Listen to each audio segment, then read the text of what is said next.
नमस्कार, मेरा नाम है सुमित सिंह मेहता। हाजिर हूँ आपके सामने क्लास 12 फिजिक्स से रिलेटेड एक और नया लेक्चर लेके। आज का हमारा है लेक्चर नंबर 80 और आज के इस लेक्चर का हमारा टॉपिक क्या रहने वाला है? हमारा टॉपिक है म्यूचुअल इंडक्शन। इस लेक्चर में हम सबसे पहले डिस्कस करेंगे कि म्यूचुअल इंडक्शन होता क्या है। फिर उसके बाद यहाँ पर हम एक बहुत इंपॉर्टेंट टर्म का डिस्कस करेंगे जिस टर्म का नाम है कोफिशिएंट ऑफ म्यूचुअल इंडक्शन, या कभी कभी इसको म्यूचुअल इंडक्टेंस भी बोलते हैं। फिर यहां पर हम डिस्कस करेंगे EMF induced during mutual induction, और लास्ट हम यहां पर इस टॉपिक से रिलेटेड इंपोर्टेंट क्वेश्चन डिस्कस करेंगे, या बोल सकते हैं म्यूचुअल इंडक्शन से रिलेटेड इंपोर्टेंट क्वेश्चन डिस्कस करते हैं। तो फटाफट क्या करते हैं, शुरू करते हैं। सबसे पहला क्वेश्चन हमारे दिमाग में यही आता है कि भाई म्यूचुअल इंडक्शन होता क्या है। जैसे नाम से आपको थोड़ा बहुत आइडिया लग गया होगा कि इसका रिश्ता किसके साथ होने वाला है, इलेक्ट्रोमैग्नेटिक इंडक्शन के साथ होने वाला है।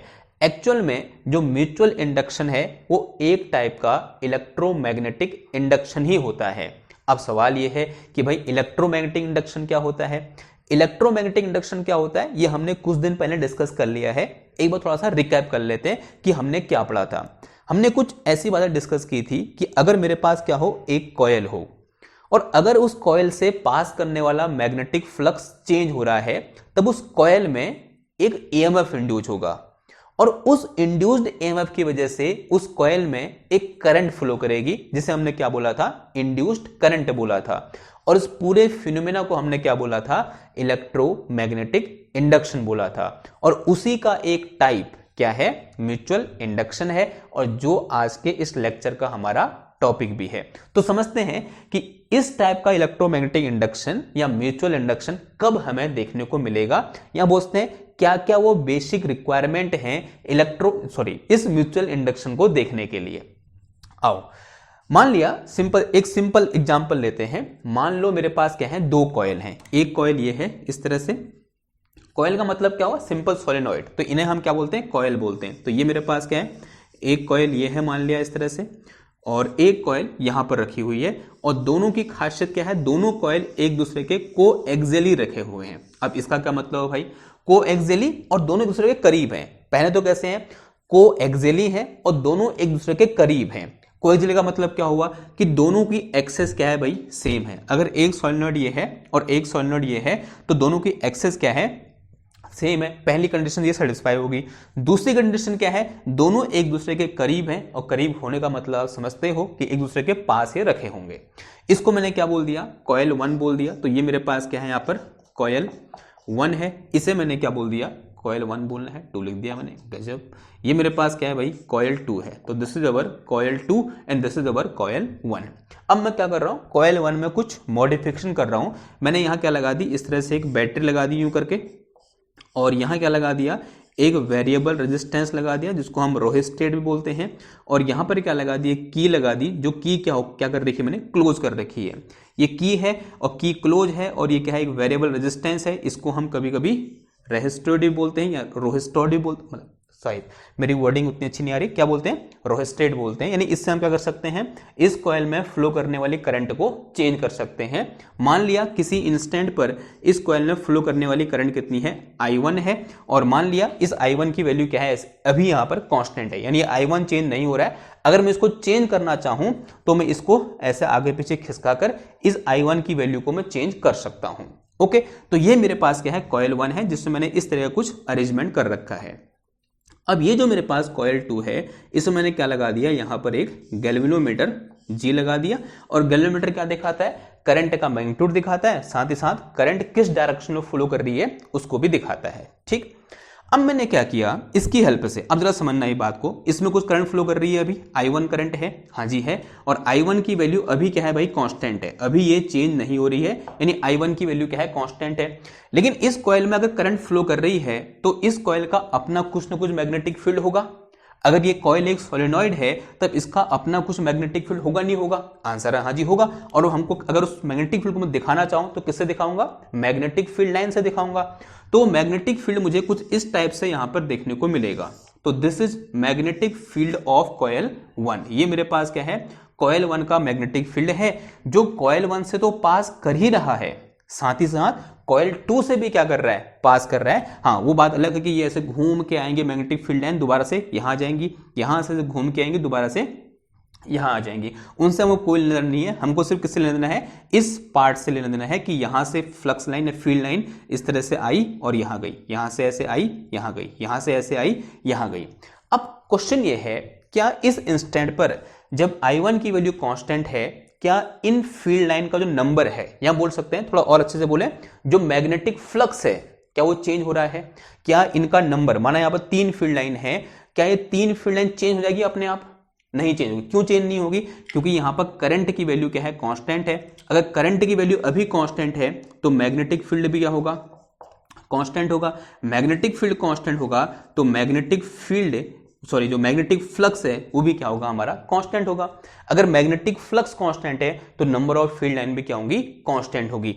यानी यहां पर इसकी वैल्यू क्या है भाई, कांस्टेंट है। अगर फ्लक्स की वैल्यू कांस्टेंट है इन दोनों कॉइल से पास करने वाले, तो यहां पर किसी भी टाइप का इलेक्ट्रोमैग्नेटिक इंडक्शन नहीं होगा। क्यों नहीं होगा? क्योंकि इलेक्ट्रोमैग्नेटिक इंडक्शन होने के लिए जो प्राइमरी रिक्वायरमेंट है वो क्या है कि कॉइल से पास करने वाला मैग्नेटिक फ्लक्स चेंज होना चाहिए। अगर मैग्नेटिक फ्लक्स कांस्टेंट है तब वहां पर इलेक्ट्रोमैग्नेटिक इंडक्शन नहीं होगा। और म्यूचुअल इंडक्शन क्या है, इलेक्ट्रोमैग्नेटिक इंडक्शन का एक टाइप है। तो इसका मतलब यहां पर किसी भी टाइप का इंडक्शन नहीं होने वाला है इस सिचुएशन में। अगर मुझे अब यहां इंडक्शन देखना है तो मुझे क्या करना पड़ेगा, इस फ्लक्स की वैल्यू को चेंज करना पड़ेगा। अब कैसे चेंज करूंगा, मैंने यहां क्या लगा रखा है, एक वेरिएबल रेजिस्टेंस लगा रखा है। मैं क्या करूंगा, इस वेरिएबल रेजिस्टेंस को चेंज करूंगा। अगर इस रेजिस्टेंस की वैल्यू को चेंज करूंगा, यहां पर इस I1 की वैल्यू क्या हो जाएगी, चेंज हो जाएगी। मान लिया मैंने कर दिया, मैंने इसको पकड़ा और इसको ऐसे ऐसे हिलाया, तो इससे क्या हुआ, यहां पर इस रेजिस्टेंस की वैल्यू चेंज हुई। रेजिस्टेंस की वैल्यू चेंज होने से यहां फ्लो करने वाली I1 करंट की वैल्यू चेंज हुई। I1 करंट की वैल्यू चेंज होगी तब इस मैग्नेटिक फील्ड की वैल्यू क्या होगी, चेंज होगी। यानी इसका जो मैग्नेटिक फील्ड है उसकी वैल्यू चेंज होगी। अगर इसके मैग्नेटिक फील्ड की वैल्यू चेंज होगी तो यहां पर जो मैग्नेटिक फ्लक्स है उसकी वैल्यू भी चेंज होगी। अगर इस मैग्नेटिक फ्लक्स की वैल्यू चेंज हो रही है, जो आपको फील्ड लाइन दिख रही है यहां पर, अगर number of field line change हो रहे हैं, यहां बोल सकते हैं ये मैग्नेटिक फ्लक्स की वैल्यू चेंज हो रही है, तो इस कॉइल 2 से पास करने वाला मैग्नेटिक फ्लक्स भी क्या होगा, चेंज होगा। और अगर किसी कॉइल से पास करने वाला मैग्नेटिक फ्लक्स चेंज होता है तब उस कॉइल में एक EMF इंड्यूस होता है। इसका मतलब इस सिचुएशन में जैसे ही ये फ्लक्स चेंज होगा, इस सिचुएशन में क्या होगा, इसमें एक EMF इंड्यूस हो। किस कॉइल में, इस सेकंड कॉइल में या कॉइल 2 में एक EMF इंड्यूस होगा और उस इंड्यूस्ड EMF की वजह से इस कॉइल में एक करंट फ्लो करेगी, जो करंट, और जिस करंट के फ्लो करने से यहां गैल्वेनोमीटर में मुझे डिफ्लेक्शन देखने को मिलेगा। तो सिंपल सा एक फिनोमिना हुआ, मैंने यहां पर रेजिस्टेंस को चेंज किया, रेजिस्टेंस को चेंज करने से करंट की वैल्यू चेंज हुई, करंट की वैल्यू चेंज होने से यहां पर मुझे क्या देखने को मिला, डिफ्लेक्शन देखने को मिला गैल्वेनोमीटर में। इसका मतलब क्या हुआ, इस कॉइल 2 में एक करंट इंड्यूज हो गई है। अब करंट इंड्यूज हुई है तो एक बात तो पक्का है, इस कॉइल 2 में EMF इंड्यूज हुआ होगा। अगर EMF यहां इंड्यूज हुआ है तो एक बात ये भी पक्का है कि यहां इस कॉइल 2 से पास करने वाला मैग्नेटिक फ्लक्स भी चेंज हुआ होगा।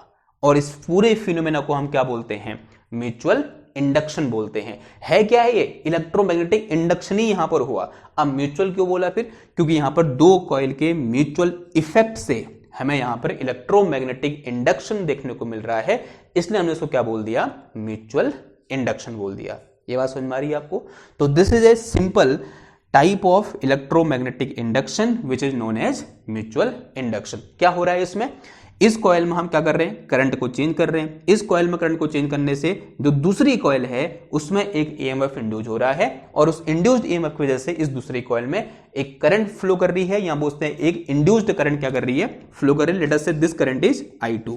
मान लो करंट कितना है मेरा, I2 है। और इस पूरे फिनोमेना को हम क्या बोलते हैं, इलेक्ट्रोमैग्नेटिक इंडक्शन, या उसका एक टाइप जिसका नाम क्या है, म्यूचुअल इंडक्शन है। क्लियर है बात? इतनी बात क्लियर है। तो जो मैंने बात अभी तक यहां पर बोली उसी को मैं क्या कर रहा हूं, यहां पर शब्दों में मैंने लिख दिया है। तो हेडिंग का डालोगे आप म्यूचुअल इंडक्शन और वहां पर लिख के चलो क्या, when two coil placed coaxially and near to each other and if we change current in any one coil then EMF is induced in the other coil. This phenomena is known as mutual induction. इस phenomena को हम क्या बोलते हैं? Mutual induction बोलते हैं। Clear है बात? इतनी। अभी आपको ये डायग्राम नहीं बनाना है, दोबारा से हम डायग्राम बनाऊंगा और बेहतर तरीके से समझेंगे और इससे रिलेटेड कुछ मैथमेटिकल पॉइंट आएंगे, उन्हें भी हम क्या करेंगे यहां पर डिस्कस करेंगे।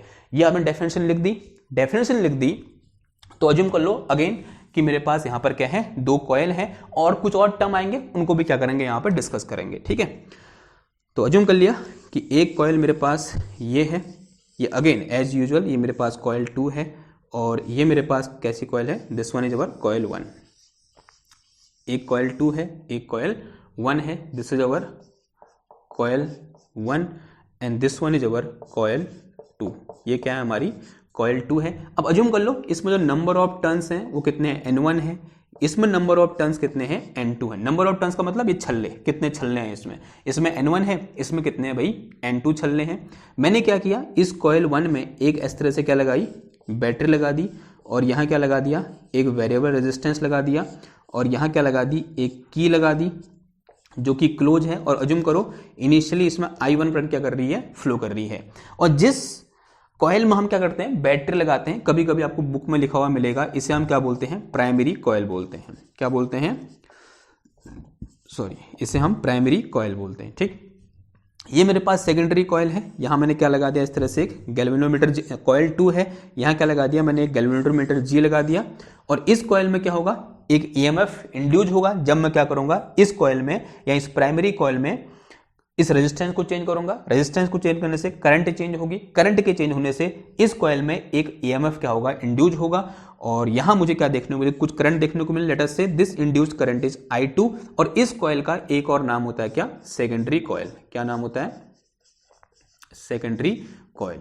तो सेकेंडरी कॉइल अक्सर हम उसे बोलेंगे जहां पर हम इंड्यूस्ड करंट को देख रहे हैं या इंड्यूस्ड EMF को देख रहे हैं।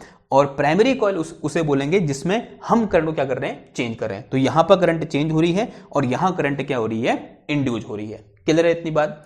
अब सवाल जिसका आंसर हम दे चुके हैं कि यहां पर क्यों इंड्यूस्ड EMF इंड्यूस हुआ, क्योंकि भाई इसका जो मैग्नेटिक फ्लक्स है वो इससे पास किया और वो चेंज हुआ।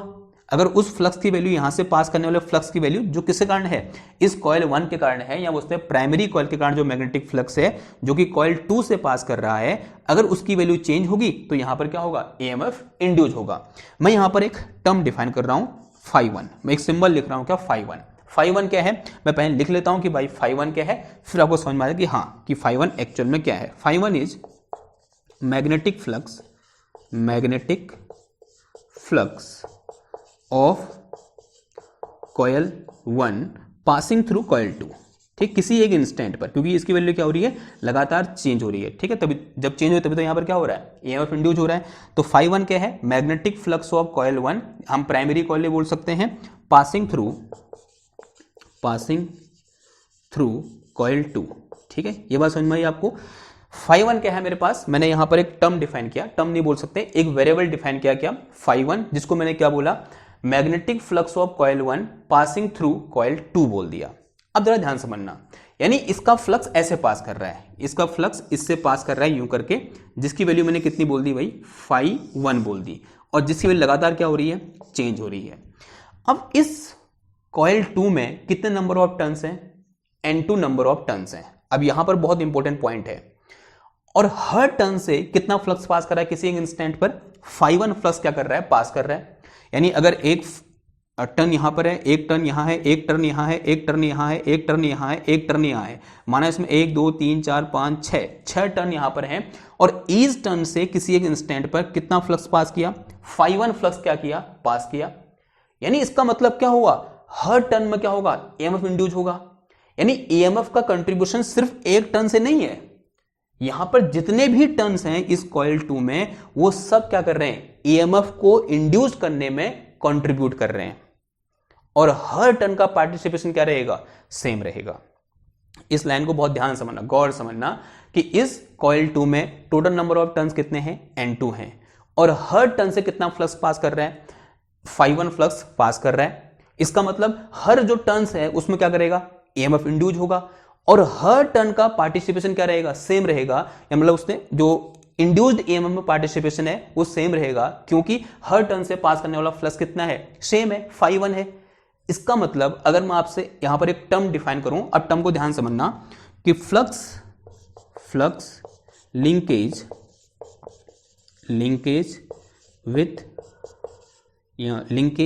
विथ कॉयल 2 का मतलब सेकेंडरी कॉयल की बात हो रही है, secondary coil will be equal to, बताओ कितना होगा। देखो इसमें टोटल नंबर ऑफ टर्न्स कितने हैं, N2 है, और हर टर्न से कितना फ्लक्स पास कर रहा है, phi 1 फ्लक्स पास कर रहा है, और हर टर्न का कंट्रीब्यूशन ईएमएफ में कितना है, इक्वल अमाउंट है, मतलब इक्वल है। तो इसका मतलब अगर मैं यहां पर एक टर्म डिफाइन करूं कि फ्लक्स लिंकेज विथ कॉइल 2 और we can say secondary coil must be equal to कितना आ जाएगा, N2 phi 2। ये बहुत इंपॉर्टेंट लाइन है, अगर ये बात समझ में आई ना तो बाकी कहानी क्या है, बहुत आसान है। तो ये मैंने क्या लिखा, एक टर्म डिफाइन किया, फ्लक्स लिंकेज विथ कॉइल 2, तो flux linkage with coil 2 will be equal to कितना आ जाएगा, flux linkage with 1 turns into total number of turns, जो कितने हैं यहां पर N2 के बराबर है, तो कितना आ गया ये N2 phi 2 आ गया। ठीक, अब जरा समझना, अगर मैं यहां पर क्या करूं, I1 की वैल्यू को बढ़ाऊं, I1 की वैल्यू को बढ़ाने से क्या होगा, मैग्नेटिक फील्ड बढ़ेगा, मैग्नेटिक फील्ड बढ़ने से phi 1 की वैल्यू क्या करेगी, इंक्रीज करेगी। यानी I1 को बढ़ा रहा हूं, I1 को बढ़ने से मैग्नेटिक फील्ड बढ़ रहा है, मैग्नेटिक फील्ड बढ़ने से मैग्नेटिक फ्लक्स बढ़ रहा है। अगर मैग्नेटिक फ्लक्स बढ़ेगा तो N2 तो कांस्टेंट है, इसका मतलब क्या हुआ कि जो फ्लक्स लिंकेज विथ कॉइल 2 है वो किस पर डिपेंड कर रहा है, इस I2 पर डिपेंड कर रहा है। And experimentally it was found that कि फ्लक्स लिंकेज, लाइन ऐसे लिखोगे जैसे मैं लिख रहा हूं, लिंकेज विथ कॉइल 2 या secondary coil is directly proportional to current in coil 1, current in coil 1। ठीक है, तो क्या है, जितनी ज्यादा करंट इस कॉइल 1 में फ्लो करेगी उतना ज्यादा फ्लक्स इससे पास करेगा, या बोल सकते हैं फ्लक्स लिंकेज विद कॉइल 2 उतना ही ज्यादा होगा। ये बात तो समझ मारी ना आपको, इसमें तो कोई दिक्कत नहीं है। यानी कॉइल 1 में जितनी ज्यादा करंट कॉइल 2 से पास करने वाला फ्लक्स, या बोलते हैं कॉइल 2 से लिंकेज फ्लक्स उतना ज्यादा। ठीक, थोड़ा सा आगे बढ़ते हैं, इसको थोड़ा सा सिंबल के टर्म में लिखते हैं, तो बताओ क्या हो जाएगा, फ्लक्स लिंकेज विथ कॉइल 2 कितना है, N2 phi 2 है, सॉरी N2 phi 1 है। तो now we can write N2 phi 1 is directly proportional to I1। N2 phi 1 is directly proportional to कितना आ गया, I1 आ गया। अब एक चीज हम सब जानते हैं, जैसे हम प्रोपोर्शन हटाएंगे तो क्या आएगा, एक कांस्टेंट आएगा, तो यहां से N2 phi 1 is equal to कितना आया, M21 आया। ठीक है, M21 क्या है, यहां पर एक प्रोपोर्शनलिटी कांस्टेंट है, इसे हम बोलते हैं क्या, म्यूचुअल इंडक्टेंस या coefficient of mutual induction. This M21 is known as, this is called mutual या coefficient of mutual induction, coefficient of mutual induction of coil 2 with respect to coil 1। ये लिखना बहुत जरूरी है, आगे हम समझेंगे क्यों जरूरी है। Coefficient of mutual induction of coil 2 with respect to coil 1, क्योंकि हम इंड्यूस करंट कहां देख रहे हैं, कॉइल 2 में देख रहे हैं। ठीक, और इसी को हम क्या बोलते हैं, कभी कभी इस M21 को mutual inductance of coil 2 with respect to coil 1, with respect to coil 1। Clear है बात नहीं आपको? ठीक है, तो set is some equation number, क्या बोल दो इसको, 1 बोल दो, इसे क्या बोल दो, इक्वेशन नंबर 1 बोल दो। क्लियर है बात इतनी? तो ये क्या है, हमारा कोफिशिएंट ऑफ म्यूचुअल इंडक्टेंस है। अभी कहानी खत्म नहीं हुई है, कहानी अभी लंबी चलेगी, फिलहाल धैर्य बना के रखें। ओके, नाउ अब यहां पर एक टर्म डिफाइन करते हैं। देखो इस कॉइल 2 में क्या हुआ, EMF इंड्यूस हुआ। अब सवाल यह है कि इस कॉइल 2 में कितना EMF इंड्यूस हुआ होगा। तो नेक्स्ट यहां पर पॉइंट आएगा, EMF इंड्यूस्ड इन कॉइल 2। कॉइल 2 में कितना EMF इंड्यूस हुआ। आपको निकालना है। कैसे निकालेंगे? देखो सिंपल सा यूज करेंगे हम Faraday law of electromagnetic induction, and we all know that from Faraday law of electromagnetic induction induced EMF in coil 2 E2 will be equal to कितना आ जाएगा, माइनस का d/dt of flux linkage with coil 2। क्या आ जाएगा यहां पर, d/d2 of flux linkage with coil 2। ठीक है, ये बात समझ में आई? सिंपल सी बात है, क्योंकि हमने डिस्कस किया था ना कि ईएमएफ ई इक्वल टू क्या होता है, माइनस का d∅dt के बराबर होता है। और अगर यहां पर n नंबर ऑफ टर्न्स हो तो E इज इक्वल टू कितना आ जाएगा, माइनस का n d∅dt आ जाएगा। तो E is equal to minus का d/dt ऑफ कितना आ गया, माइनस का n∅ आ गया। और इस केस में ये जो n∅ यहां अंदर लिखा हुआ है यही किसके बराबर है, फ्लक्स लिंकेज विथ कॉइल 2 के बराबर है।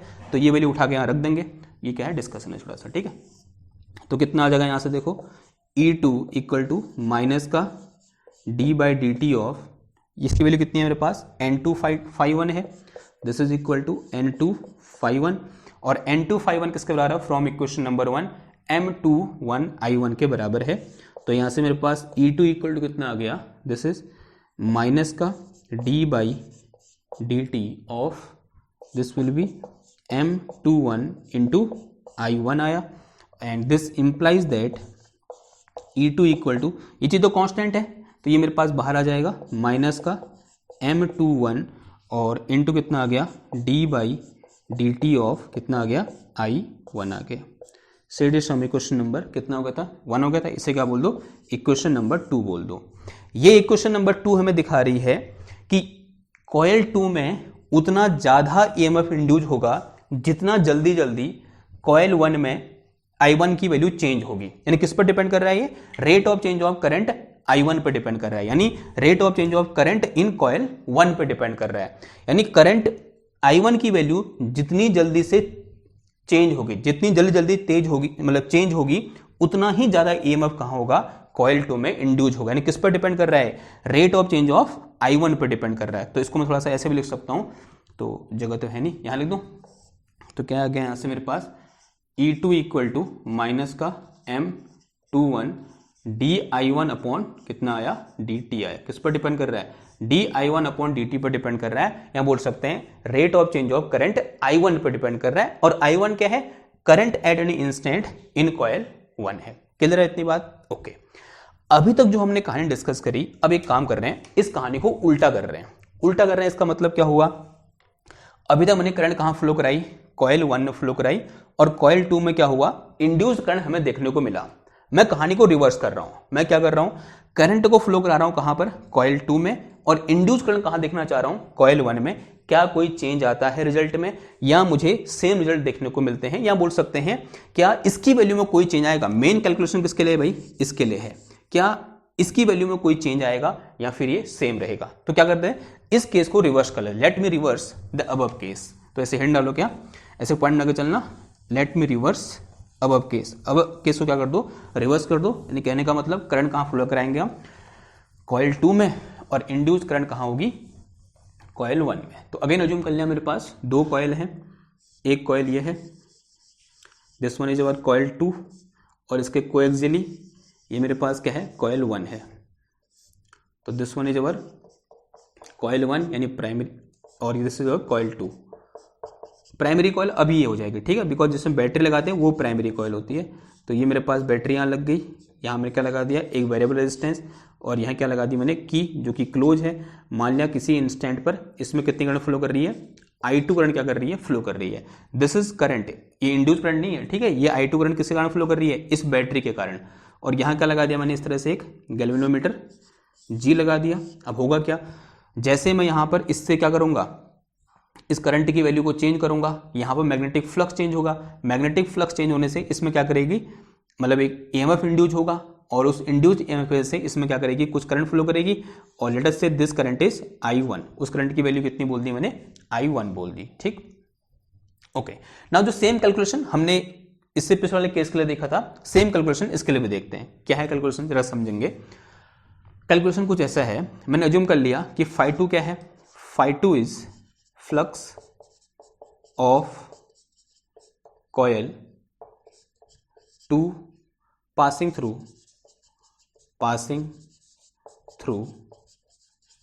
कॉयल 1, ठीक है। फाई 2 क्या है, flux of coil 2 which is passing through coil 1। अब अगर मैं यहाँ पर टर्म डिफाइन करूँ, फ्लक्स लिंकेज की स्पेलिंग क्या होती है, LIN, लिंकेज विथ कॉयल 2, बताओ कितना आ जाएगा। This will be equal to total number of turns in coil 2, जो मेरे पास N2 है, यहाँ कितना है मेरे पास N1 है, तो कितना आ जाएगा ये, sorry flux of coil 2 passing through, तो this is flux linkage with coil 1 आएगा, बिकॉज यहाँ भी फ्लक्स जा रहा है, तो this will be equal to N1 into कितना आ जाएगा, फाई 2 आ जाएगा। अब एक बात तो पक्की है, this flux linkage N1 phi 2 will be directly proportional to क्या होगा, current in this primary coil, और we can say current in coil 2। तो कितना आ गया, N1 phi 2 is directly proportional to कितना आ गया, I2 के बराबर आ गया। अब जैसे मैं यहाँ पर साइन हटाऊंगा तो कितना आ जाएगा, ये N1 phi 2 is equal to M12 into कितना आ गया, I2 आ गया, ठीक, कितना आया, M12 into I2। Say it is some equation number कितना हो गया, 3 हो गया था, 2 हो गया था, इसको क्या बोल दो, 3 बोल दो। अब यहाँ पर मेरे पास जो ये M12 लिखा हुआ ना, इसे हम क्या बोलेंगे, mutual inductance of coil 1 with respect to coil 2, because अभी ये कहाँ इंड्यूस हो रहा है, कॉयल 1 में इंड्यूस हो रहा है, तो this is mutual inductance of coil 1 with respect to coil 2, ठीक है। या इसी को हम क्या बोलते हैं, जो M12 है इसका नाम एक और है क्या, coefficient of mutual induction of coil 1 with respect to coil 2। Clear है बात इतनी, ओके। तो ये मेरे पास क्या डिफाइन किया है, यहाँ M12 डिफाइन किया, और ये मेरे पास क्या है, M21 डिफाइन है। अभी मैं एक बहुत बड़ी बात बोलने वाला हूँ, लेकिन फिलहाल क्या कर लेते हैं, इस कॉयल 1 में इंड्यूस्ड EMF के लिए कैलकुलेशन कर लेते हैं। तो मुझे कुछ चीज़ें मिटानी पड़ेंगी, कहाँ मिटाऊँ, इसे मिटा देता हूँ। हिंट डालो क्या, EMF इंड्यूस्ड इन कॉयल 1, जैसे पहले क्या डिफाइन किया था, EMF इंड्यूस्ड इन कॉयल 2, अब क्या होगा, EMF induced in coil 1।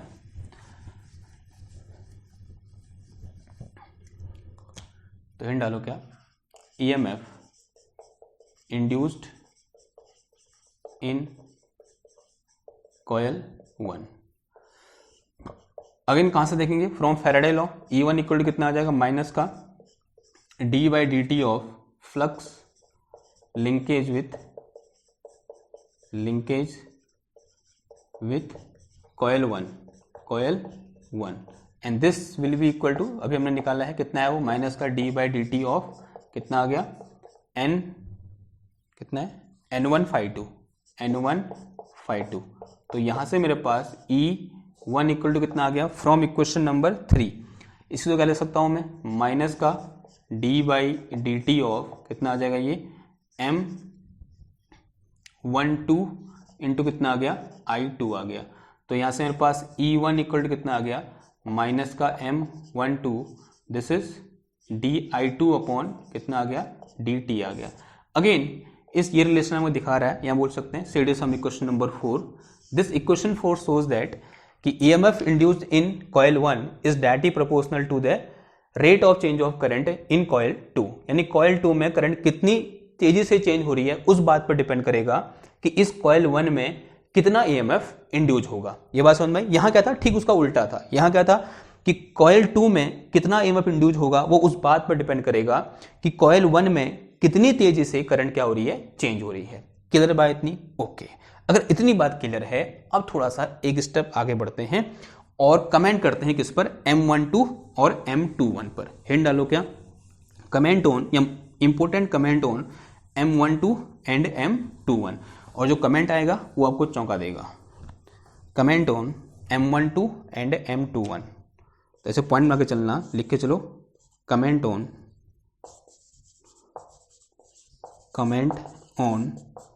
M12 and M21, दोनों पर कमेंट करना है, ठीक है।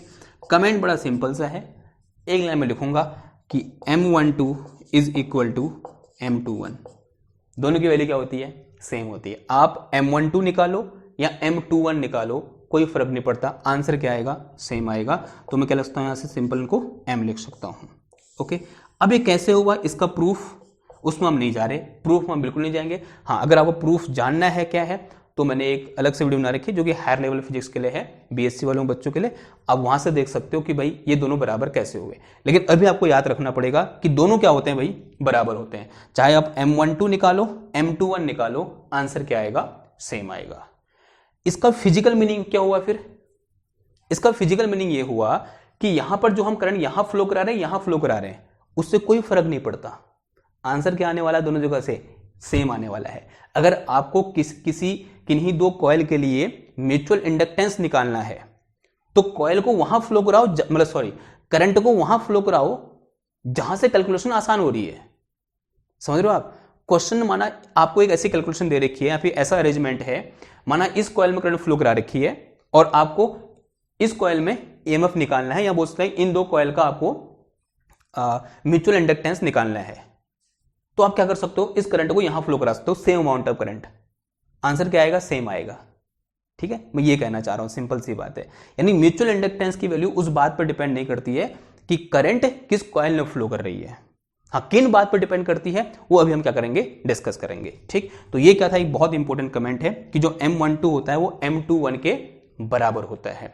नाउ इसका मतलब क्या हुआ, फिर मैं इस इक्वेशन नंबर 1 को मॉडिफाई कर सकता हूं, क्या लिख सकता हूं, देखो नाउ इक्वेशन 1 को मॉडिफाई कर सकता हूं, या फिर मैं इक्वेशन किसको, 3 को मॉडिफाई कर सकता हूं। नाउ इक्वेशन 3 बिकम, क्या आ जाएगा यहां से मेरे पास, N2 will be equal to M into कितना आ जाएगा, I1 आ जाएगा। ठीक है, तो यहां से अगर मैं क्या निकालूं, M निकालूं, तो कितना आ जाएगा, ये N2 अपॉन कितना आया, I1 आ गया।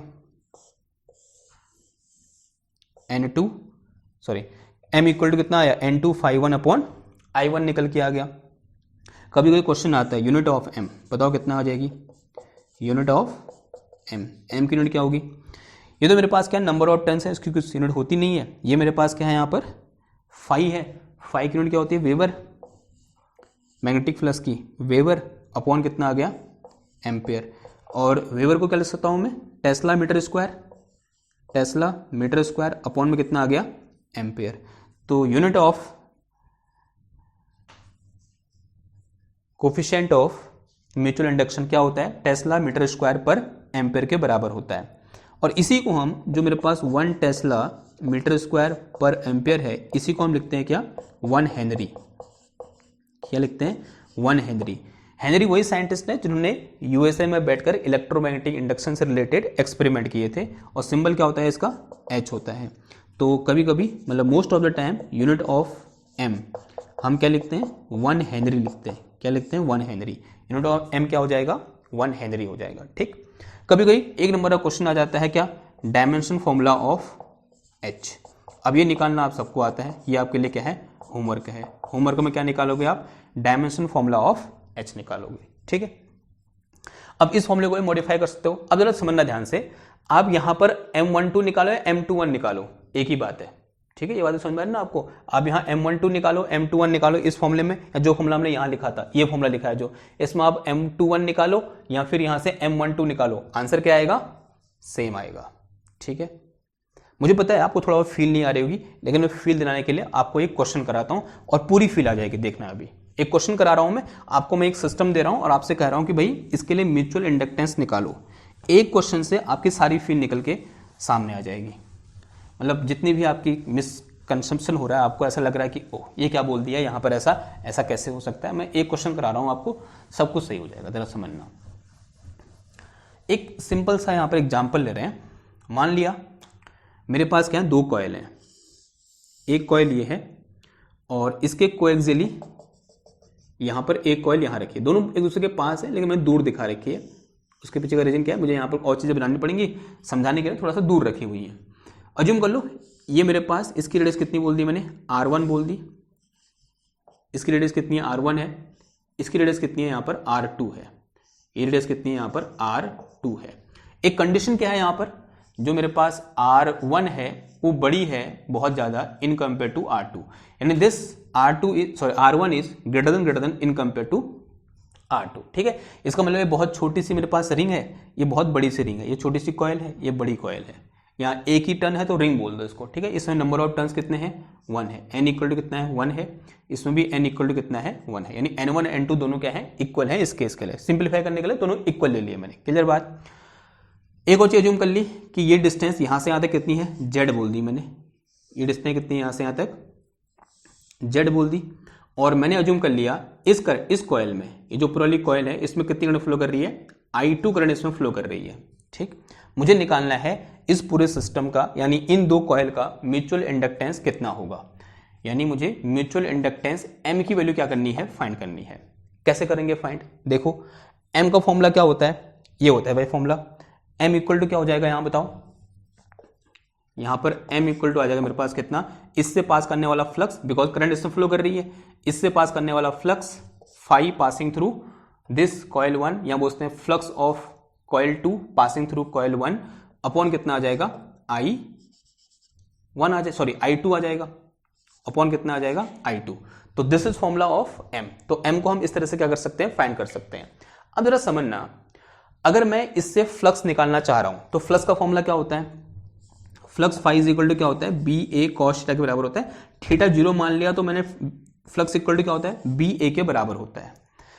अगर मैं इसके कारण यहां पर फ्लक्स निकालूंगा तो कुछ वैल्यू निकल के आएगी, हाँ जी निकल के आएगी। लेकिन अगर मैं इसके कारण यहां फ्लक्स निकालना चाहता हूं इस पॉइंट पर, तो उसकी वैल्यू कुछ और होगी, बिकॉज ये डिस्टेंस क्या होगी, चेंज होगी। यहां से यहां तक कितनी है, जेड है, तो ये जेड नहीं होगा, ये क्या होगा, कुछ और होगा, मतलब जेड से ज्यादा होगा। यहां मैग्नेटिक फ्लक्स अलग है, अगर मैं यहां निकालूंगा तो यहां मैग्नेटिक फ्लक्स अलग है, अगर मैं यहां निकालूंगा तो यहां मैग्नेटिक फ्लक्स अलग है, यहां निकालूंगा तो मैग्नेटिक फ्लक्स अलग है। यानी इसके पूरे सरफेस में, इसके पूरे एरिया में हर पॉइंट में magnetic flux due to this coil क्या है, अलग अलग है। यार अब मैं कैसे कैलकुलेशन करूं फिर, यानी मुझे यहां पर छोटे छोटे एलिमेंट लेने पड़ेंगे, एरिया एलिमेंट लेने पड़ेंगे, और हर एरिया एलिमेंट से निकलने वाला फ्लक्स निकालना पड़ेगा, और फिर उसको इंटीग्रेशन करना पड़ेगा। बहुत लंबी चौड़ी क्या बनेगी, कैलकुलेशन बढ़ेगी। हो सकता है आंसर आए भी नहीं भी आए। ये बात समझ रहे हो क्या कहना चाह रहा हूं मैं, यानी यहां पर फ्लक्स अलग जा रहा है, यहां फ्लक्स अलग जा रहा है, यहां फ्लक्स अलग जा रहा है, यहां फ्लक्स अलग जा रहा है, बीच से अलग पास कर रहा है, यहां से अलग फ्लक्स पास कर रहा है, यहां से अलग फ्लक्स पास कर रहा है, यहां से अलग फ्लक्स पास कर रहा है। यानी इसके इस पूरे सरफेस के हर पॉइंट से पास करने वाला फ्लक्स क्या है, अलग अलग है। तो ये तो क्या हुआ, ये चीज निकालना, या बोलते हैं फाई टू वैल्यू निकालना, यानी इस कॉइल से पास करने वाला फ्लक्स निकालना हमारे लिए बहुत डिफिकल्ट काम है। अगर ये बहुत डिफिकल्ट काम है तो ये M निकालना भी क्या है, डिफिकल्ट काम है फिलहाल के लिए। लेकिन अगर मैं इसका यूज करूं, कि इस रिवर्सिबिलिटी का यूज करूं, कि मैं रिवर्स कर सकता हूं, M12 निकालूं या M21 निकालूं, एक ही बात है। इसका मतलब क्या हुआ, इसका मतलब ये हुआ, अभी तक क्या था मेरे पास, ये एक रिंग थी और इसके यहां पर ये दूसरी रिंग थी। इसकी रेडियस कितनी है, यहां से यहां तक, दिस रेडियस इज R1, और यहां तक ये कितनी है मेरे पास, R2 है। कंडीशन ये लगा रखी है मैंने, ठीक है। अब जरा समझना, ये डिस्टेंस यहां से यहां तक कितनी है, Z है। अभी तक क्या था, इसमें करंट फ्लो कर रही थी, क्या कर दो, उल्टा कर दो, जितनी करंट यहां फ्लो कर रही है उतनी करंट यहां से फ्लो करा दो। लेट अस से इतनी करंट कितनी, यहां से कितनी कर रही थी, I2, तो यहां से भी कितनी कर रही है, I2, उल्टा कर दिया। उल्टा करने से क्या फायदा हुआ, उल्टा करने से यह फायदा हुआ, अगर मैं अब इसके कारण यहां मैग्नेटिक फील्ड निकालूं तो इस पॉइंट में मैग्नेटिक फील्ड कितना होगा, उसके लिए फॉर्मूला मेरे पास होता है कि किसी एक रिंग के एक्सेस पर किसी पॉइंट पर मैग्नेटिक फील्ड का फॉर्मूला हमने पढ़ा हुआ है। लेकिन हां, अगर मैं थोड़ा सा बाहर जाऊंगा तो यहां मैग्नेटिक फील्ड अलग होगा। लेकिन यहां पर मैं एक अप्रोक्सीमेशन यूज कर सकता हूं कि जो मेरे पास R2 है वो R1 के कंपेयर में क्या है, बहुत छोटा है। यानी इस पूरे रिंग से पास करने वाला मैग्नेटिक फ्लक्स लगभग क्या होगा, कांस्टेंट होगा, या मैग्नेटिक फील्ड इस पूरे रिंग के सरफेस में क्या होगा, कांस्टेंट होगा। बिकॉज जो R1 है वो बहुत बड़ा है और जो R2 है बहुत छोटा है। ये कितना छोटा है, ऐसा कुछ है। अब मैंने एक एक्सेलरेटरी केस ले रखा है, वैसे एक्चुअल में रिंग कितनी छोटी है, R2 वाली बहुत छोटी रिंग है। तो इसलिए हम क्या बोल सकते हैं, इसकी सरफेस पर हर पॉइंट पर मैग्नेटिक फील्ड क्या है भाई, कांस्टेंट है। तो मैग्नेटिक फील्ड, इसको मिटा रहा हूं, ठीक है। तो magnetic field due to large ring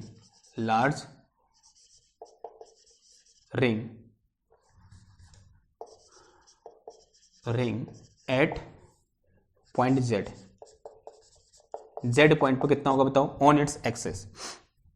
तो this magnetic field B will be equal to कितना होता है, mu naught I R square, R square यानी इसकी रेडियस का स्क्वायर, तो कितना आ जाएगा R1 स्क्वायर अपॉन में कितना आता है 2 into R1 square plus Z square की होल पावर 3/2।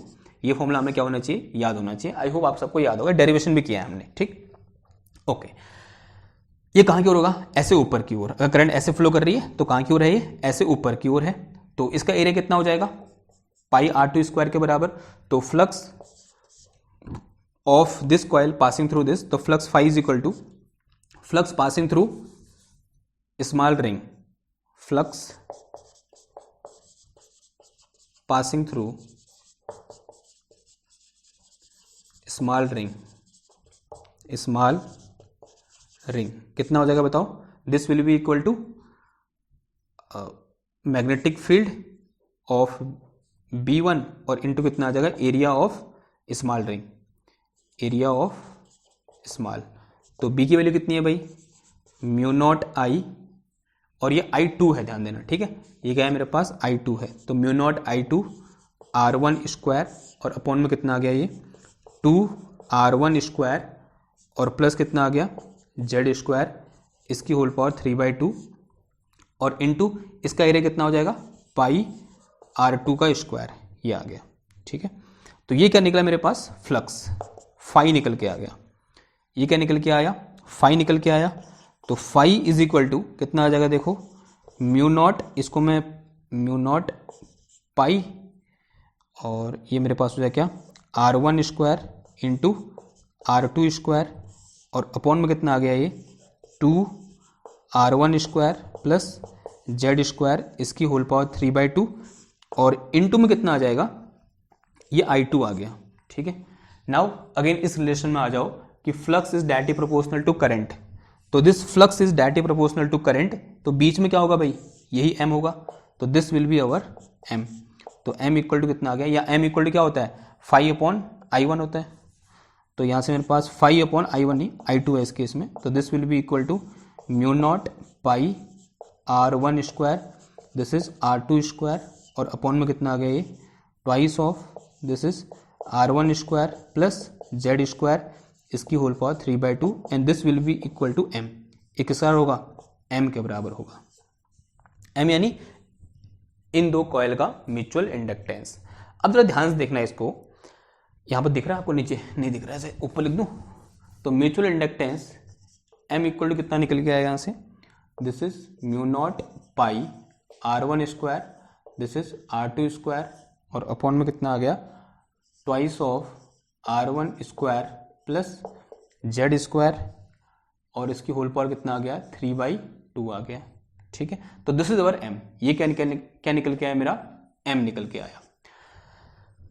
इस M के फॉर्मूले से एक बात तो समझ में आती है कि भाई जो M है वो फाई और I पर डिपेंड नहीं करता है।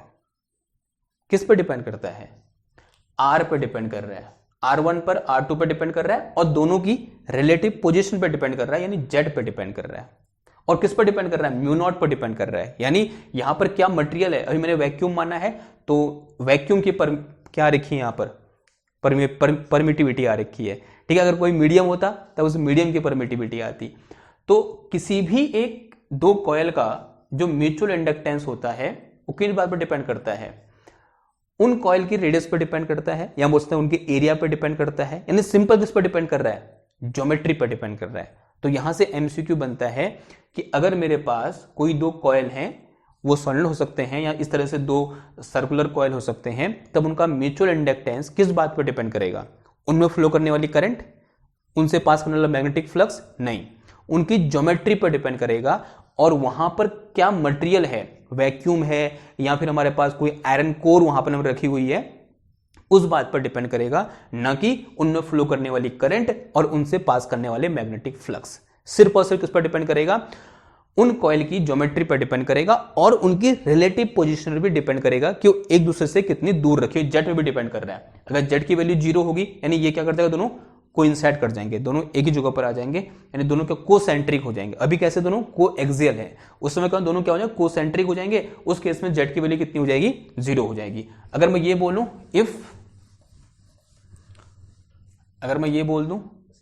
If both coil are concentric, concentric दोनों कैसे हो, कोसेंट्रिक हो, यानी ये भी कहाँ आ जाएगी, यहां आ जाएगी। तो इस केस में जेड इक्वल टू कितना हो जाएगा मेरा, 0 हो जाएगा। जैसे ही जेड 0 हुआ तो एम इक्वल टू क्या बन जाएगा फॉर्मूला यहां से, mu naught pi R1 square, this is R2 square, और अपॉन में कितना आ गया ये, ट्वाइस ऑफ R की पावर 3 आ गया। ठीक है, ये R स्क्वायर है, स्क्वायर से कटा, R की पावर 3, R1 की पावर 3, इससे कैंसिल हो जाएगा। तो ये मेरे पास बचा कितना, म्यू नॉट पाई R2 का स्क्वायर, और अपॉन में कितना आ गया, ट्वाइस ऑफ R1 आ गया। तो उस केस में कोफिशिएंट ऑफ म्यूचुअल इंडक्शन कितना हो जाएगा, इतना हो जाएगा। ठीक है, या फिर म्यूचुअल इंडक्टेंस कितना हो जाएगा, कोफिशिएंट ऑफ इंडक्टेंस कितना हो जाएगा, इतना हो जाएगा। ठीक है, क्लियर बात इतनी। तो ये क्या है, हमारा लेक्चर है किस पर, म्यूचुअल इंडक्शन पर। एक बात आपको यहां फील आ रही होगी, जो म्यूचुअल इंडक्टेंस है वो किससे रिलेट खा रहा है, कैपेसिटेंस से मतलब मेल खा रहा है। वहां कैपेसिटेंस भी किस पर डिपेंड करता है, कैपेसिटर की ज्योमेट्री पर डिपेंड करता है, कैपेसिटर के अंदर क्या मटेरियल है उस पर डिपेंड करता है। सेम उसी तरह से जो मेरे पास यहाँ इंडक्टेंस है, यहाँ म्यूचुअल इंडक्टेंस है, वो किस पर डिपेंड कर रहा है, कॉइल की ज्योमेट्री पर डिपेंड कर रहा है, कॉइल किस मीडियम में रखे हुए हैं उस पर डिपेंड कर रहा है, न कि इस पर कॉइल में कितनी करंट फ्लो कर रही है या कितना फ्लक्स कॉइल से पास कर रहा है। तो ये क्या था, आज का हमारा लेक्चर था। आई होप आपको पसंद आया होगा। अगर पसंद आया है तो इसको लाइक करो, शेयर करो, सब्सक्राइब करो। मैं मिलता हूँ आपसे नेक्स्ट क्लास में एक और नए टॉपिक के साथ। तब तक के लिए थैंक यू, धन्यवाद, बाय बाय।